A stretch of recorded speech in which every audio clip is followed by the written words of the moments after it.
Ну ти ж сама хотіла знайти дарк роман темніший за Аделіну.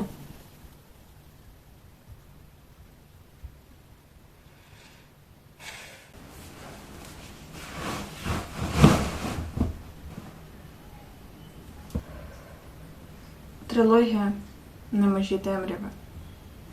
Огляд книжечок.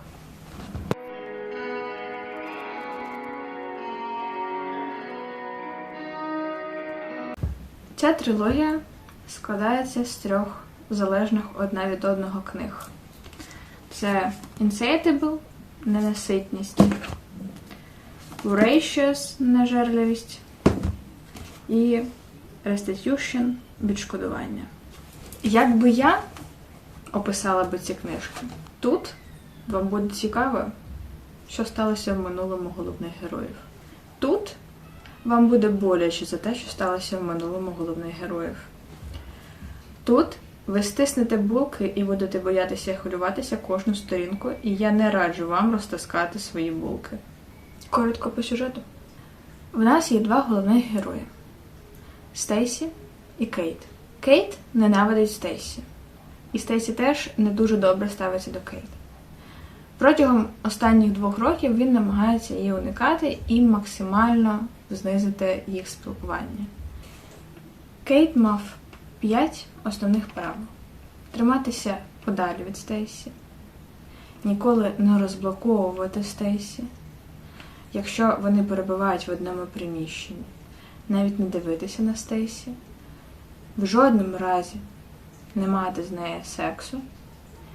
І найголовніше, 5 правило – ніколи не пробачати Стейсі. Основний нюанс в тому, що ми дізнаємося, що Стейсі і Кейт зустрічалися в минулому. І щось в цьому минулому сталося, через що їхні стосунки мають те, що ми бачимо на початку книжки. І перша книга, завдяки флешбекам Кейда, розкриває нам, що сталося в минулому. Нюанс в тому, що розірвавши стосунки зі Стейсі, Кейт не за своїм бажанням опиняється в дуже неприємних обставинах з неприємними людьми, які змушують його робити максимально неприємні речі. І якщо ці люди дізнаються про Стейсі, вона теж може опинитися в такій же небезпеці, як і перебуває Кейт. Це перша частина. Сюжет другої частини заключається в основному лише в тому, що Кейт намагається захистити Стейсі від тих людей, з якими, на жаль, зараз пов'язано його життя.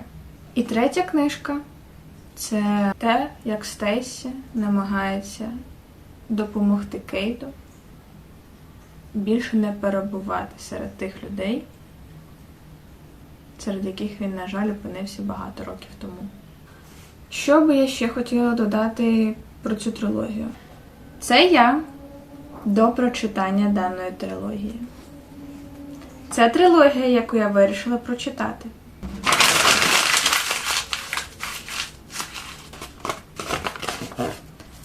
Це я після прочитання цієї трилогії.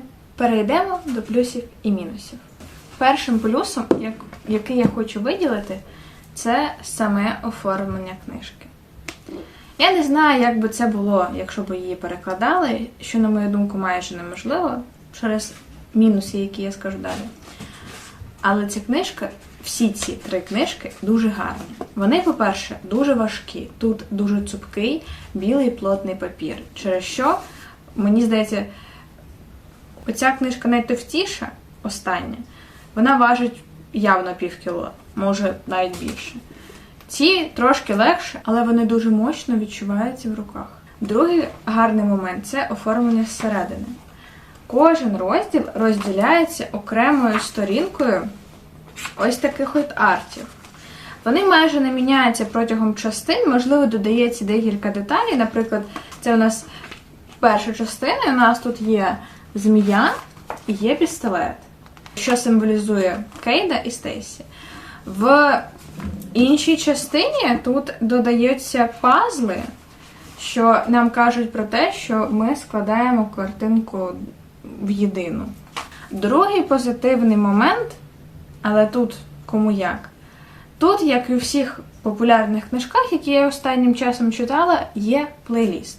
Зазвичай я не слухаю пісні, які наводяться в плейлістах. Але в першій книжці половину пісень я вже знала, бо вони є в моєму плейлісті. Але плюс заключається не в цьому. Описуючи стосунки головних героїв, авторка згадала один трек, який теж зазначається в перших двох частинах в переліку пісень. І читаючи про стосунки цих двох, стає настільки цікаво прослухати цю пісню, що потім ти розумієш, навіть, можливо, не вслухаючись в текст і в переклад, хоча якщо це прочитати, це ще більше не дає сенсу, але сама оця атмосфера треку в деяких сюжетних ситуаціях, які присутні в книжці, де фігурує цей трек, додає настільки атмосфери, що і як романтичної, яка описує їх стосунки, так і до пізди болючої, тому що ти розумієш, в яких ситуаціях іноді доводилося включати цей трек головній героїні.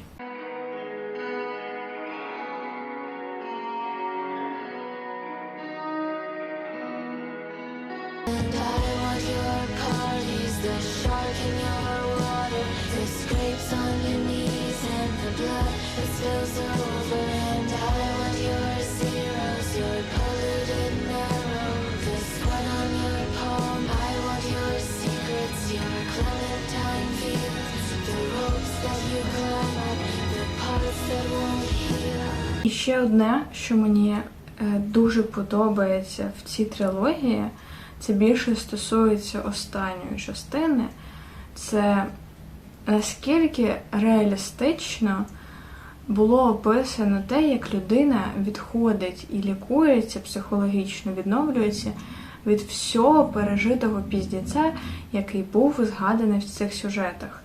Тому що, коли я читала Аделіну, вона теж відновлювалась, вона теж там ходила до терапевта, таке інше. Але, прочитавши цю трилогію, я задалася питанням, чи не швидко вона оце все якось пережила. Я розумію, що це все доволі індивідуально, але одно якось в цій трилогії мені опис і деталізація сподобалась більше. Тому що стільки якісно описати все, що відбувається в голові у людини, яка пережила те, що пережив герой і героїня, це доволі важко, ментально, емоційно, тому що ти співчуваєш герою. І це теж є плюсом цього сюжету і побудови написання цього дарк-роману. Основним таким мінусом для мене є в цій книжці лише те, що тут я б не сказала, що присутня дрочня, самі знаєте на кого, але дані люди згадуються тут і доволі частенько. Невеличким задоволенням є те, що більшість з них потім здихають в процесі, але все одно тут згадується, що країна, що національність, що все, що подібне. Один із найкращих друзів головного героя є наполовину. Самі знаєте ким. І я б не сказала, що це дуже збивало мене при прочитанні, але в один момент мене трошки, не тригернуло, але не було мені приємно. Тут це трошки кидається в очі, наскільки акцентує на цьому увагу авторка. Через це я вважаю це мінусом, і це одна з причин, чому, ймовірно, що цю книжку в нас не перекладуть. І наступне можна рахувати як мінусом, так і плюсом – це індивідуально під читача. Ця книжка вас роз'їбе, знищить, пережує і виплюне. Ви будете страждати. Для мене це плюс. Якщо колись хтось мені скаже, що дарк-роман – це лише єбля, я не знаю, що мені захочеться з ним зробити.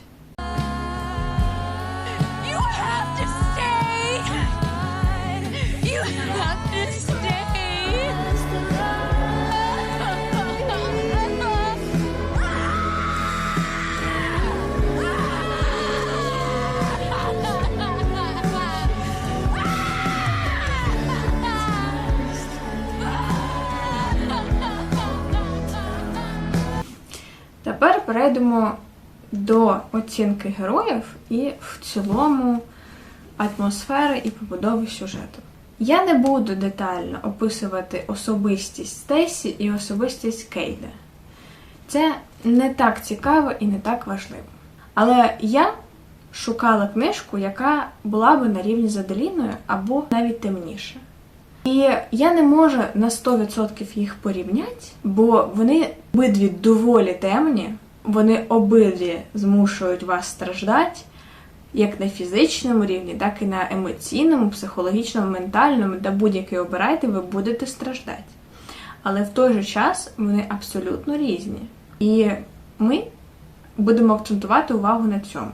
Те, що відрізняє цю трилогію від дилогії Аделіни, це побудова романтичного сюжету і взагалі стосунків між головними героями.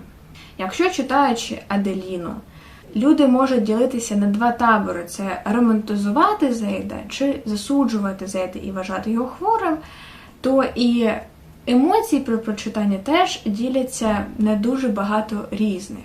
Тобі все одно буде шкода Аделіну, тобі все одно буде боляче за неї, але хтось може бути радий за те, що Зейд її врятував і вона з ним разом, хтось все одно вважати, що це не дуже кінцівка, бо він все одно хворий. Тут сюжет їх стосунків побудований так, що вони вам будуть подобатися.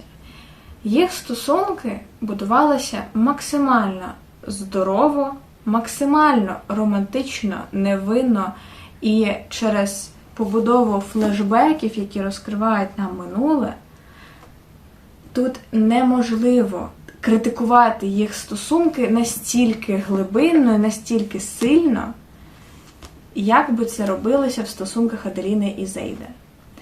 Так, Кейт робив хуйню, точніше, Кейт зробив одну єдину хуйню, через яку все пішло по пізді.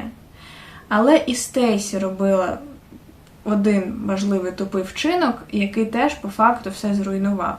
Але ми розуміємо, що в даному їх випадку це просто загальна концепція побудови будь-яких стосунків. Тобто є люди, які помиляються, є люди, які приймають неправильне рішення, є люди, які вчаться лише говорити в стосунках, і коли вам по 20-19 років, це мало ймовірно, бо для цього треба досвід, час і розуміння один одного. Тому засуджувати, що героя, що героїню за подібні штуки, я не могла. Але поглиблюючись в їх стосунки, тобі настільки добре, ти настільки умиляєшся всьому цьому, і одночасно тебе буде розривати зсередини, тому що ти будеш знати, що закінчиться все погано. Ти не будеш розуміти десь до середини книги чому, потім після середини книги ти будеш розуміти приблизно чому, а в кінці ти будеш ахуєвати від детального опису чому. І це буде та частина детального опису, яка вважається описом дарк-романа. Через те, що настільки ти за ці 3 книжки можеш прив'язатися до їх стосунків, настільки їм співчувати, що коли ти доходиш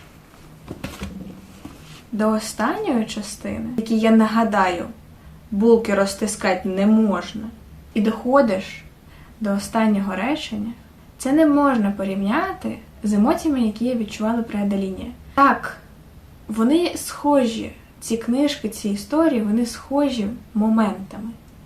Але загальна концепція, можливо, не робить тебе максимально хорні, тому що це дарк-роман, який більше дарк, ніж роман. Так, тут є єбля. Можливо, моментами вона може вас навіть збудити, але вона ніколи і ніяк не буде просувати цей сюжет. Якщо в випадку Зейда і Аделіни ми читаємо перший том, і це тільки Зейд і Аделіна, і їх специфічні стосунки, і потім починається треш, то тут треш буде вас супроводжувати просто кожен розділ. І дійшовши до кінця, ви будете знищені, тому що ваше серце буде з'їдене, переварене, розтопчене. І я не буду казати, тут добрий кінець чи поганий, тому що тоді у вас не буде цих емоцій. Але я можу сказати так, що я подивилася останні речення, не дочитавши ще книжку. Я думала, я, здохну. Прочитавши, мені все ще було боляче, але я рада, що не настільки, як я думала на початку.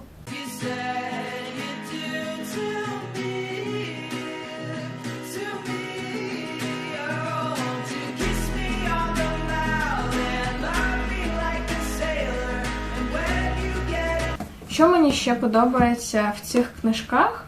Тут, звісно ж, є тригер-ворнінги. І давненько я не читала тригер-ворнінгів з невеличким страхом, тому що, перейшовши з одної частини до іншої, потім до останньої, ти їх відкриваєш з надією, що там не буде чогось настільки, що ти не хочеш читати. Я люблю за це дарк-романи. Вони випробовують мене емоційно. Але це доволі класна особливість. Я вдячна тригер-ворнінгам, які попереджають, що одна з книжок закінчується кліфхенгером. І я вдячна ще одному тригер-ворнінгу, який попереджає за смерть персонажа. Я дуже ціную такі попередження, читаючи фанфіки. Дякувати, що це смерть не головного персонажа, бо тоді б я б здохла нахуй. Ти все ще очікуєш, ти морально готовий, що це може статися. Хоч і не можеш знати хто, але це трошечки дає тобі ментальний захист, що є теж плюсом.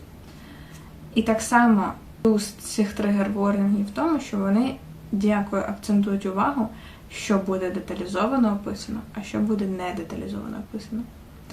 Через що, можливо, моментами ця книжка сприймається трошки легше. Читаючи, я насправді навіть не думала, що тут можна вставити якийсь прикол, тому що, з 3 книжок я сміялася тільки двічі, якщо ми кажемо не про нервовий сміх. І якщо ми повертаємося до другорядних персонажів, їх тут дуже багато. Деякі з них дуже хуйові, деякі з них дуже класні. Але єдиний другорядний персонаж, якому я вдячна, що він тут є, який вирішує піковий момент, від якого я думала, я здохну. Треба порахувати, скільки разів я за це відео скажу, що я хотіла і відчувала, що я здохну. У Кейда є охуєнний батя, який трошечки псих, трошечки маньяк, трошечки хворий на голову, але так само охуєнний чоловік, який в потрібний мені момент прийшов і порішав більшість проблем, за які я хвилювалася. Daddy's home. I'm the daddy here. Це дарк-роман на 10 із 10. Єдине, що відрізняє це від Аделіни, це 2 основні моменти. Перше. Основний піздець тут не настільки деталізований, як було в Аделіні. І цей піздець більше акцентований не на головній героїні. Що, можливо, мені трошки дало внутрішнього полегшення, бо, на жаль, я не на 100%, може, в фізичному рівні бути емпатичною до чоловічих відчуттів. Але я все ще відчувала моральний біль за персонажа. Тому в цьому плані воно відрізняється. Але кількість піздіця, кількість абсурдно аморальних дій і кількість злочинів проти людини тут, на мою думку, набагато більша і набагато хворо збочена, ніж в Аделіні. І другий момент, як я вже згадувала раніше, це побудова сюжету, який стосується саме Дарку. Читаючи Аделіну, в першому томі взагалі там нема нічого такого. Ми не рахуємо за Дарк єбліві моменти, що можливо романтизувати для індивідуальних осіб, включно зі мною. Ми не рахуємо за Аделіну їх стосунки як Дарк. Це окрема стезя, це окрема поличка категорії дарк-романів. Ми беремо трешатіну другого тома. І мені подобалося те, що в Аделіні в другій частині є просто чітке відмежовування того, скільки тобі треба витримати і прочитати, щоб пережити піздець. Тобто я відкриваю другий том Аделіни, який складається з 2 частин, і я знаю, що перша частина, приблизно там 300 сторінок, це те, що дуже буде боляче читати. І я знаю, що от, стільки я повинна прочитати, щоб це пережити. І це морально робить мені максимально легше сприймати все, що я читаю. На жаль, тут такого нема. Читаючи, ви не знаєте, чого очікувати до останнього моменту. І це ахуєнно, але морально треба бути максимально сильним. В якийсь момент мені було дуже погано, але і одночасно дуже добре, тому що я люблю читати, себе випробовувати. Наголошую, що читати таку літературу треба бути морально готовим. Ні не звинувачувати твори і сюжет, якщо ви не були готові. Тут для цього є тригер-ворнінги. Але, як я вже сказала, ви не будете знати, коли буде добре.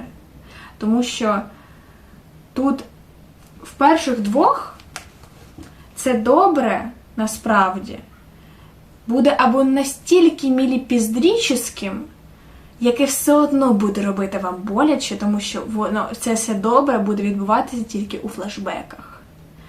Що буде вам нагадувати, що ви повернетеся в реальність в теперішній час подій і вам буде хуйово. Ось тут можу сказати, що я трошечки та видихнула. Але наголошую ще раз, ніколи не розслабляйте булки, читаючи ці книжки. Тому ця трилогія – перший претендент із всіх моїх потенційних книг, які я буду читати, які я прочитала, який наближається до рівня Аделіни. Тобто, якщо я буду ставити, то вони будуть стояти в одній сходинці. Так, вони відрізняються. Вони відрізняються кількістю, деталізацією, побудовою опису того, як вас будуть до того підготовлювати, або взагалі не підготовлювати. Через що Аделіна буде сприйматися боляче і темно по-своєму, а це по-своєму. Але це не робить цю книгу поганою або гіршою. Я ставлю цій трилогії 10 із 10. Як Дарку – 10 із 10. Як загальні концепції книжок – 10 із 10. Як романтичні лінії і сюжету – 10 із 10. Поки на цьому все. До нових книжок!